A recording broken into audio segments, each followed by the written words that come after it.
Bonjour toi. Aujourd'hui, je voudrais te parler de grands objectifs. Dans Proverbes au chapitre 16 et les versets 1 à 3, il est écrit: L'homme fait des projets, mais celui qui a le dernier mot, c'est l'Éternel. Vous pouvez penser que tout ce que vous faites est bien, mais c'est l'Éternel qui apprécie vos motivations. Recommande tes œuvres à l'Éternel et tes projets se réaliseront.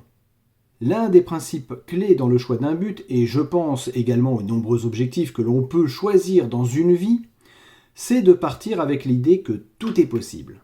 Enlevons de notre esprit les habituelles restrictions: pas d'argent, pas de diplôme, pas de relation. Posez-vous la question suivante. Si je disposais de tous les moyens possibles et imaginables, quel serait mon but? Quels seraient mes objectifs? En fin de compte, ce sont nos petites ambitions qui nous empêchent de faire de grandes choses. Et c'est vrai dans tous les domaines. Voyez par exemple la manière dont Dieu présente la terre promise à son peuple. Il en fait une description grandiose qui a nourri l'imagination génération après génération. Ce sera un pays où coule le lait et le miel.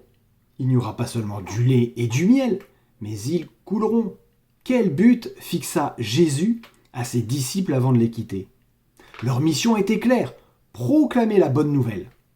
C'était déjà un bon programme. Si chaque disciple avait rempli sa mission là où il se trouvait, mais pas plus loin, le christianisme se serait limité à quelques zones géographiques. Il serait devenu une petite secte, comme il en existe beaucoup. En fait, le Seigneur donne à ses disciples un objectif qui aujourd'hui encore nous mobilise et nous passionne: proclamer la bonne nouvelle à tout peuple, à toute langue, à toute tribu. À d'autres occasions, il dira: faites de toutes les nations des disciples. Choisissez des objectifs qui vous entraînent vers le dépassement de soi, qui mobilisent vos énergies, qui stimulent vos facultés, développent votre volonté et augmentent votre capacité de réussir. Mais n'oubliez jamais que le plus grand des objectifs est de servir Dieu et son prochain. N'oublie pas, ce sont nos petites ambitions qui nous empêchent de faire de grandes choses. À bientôt et que Dieu te bénisse abondamment.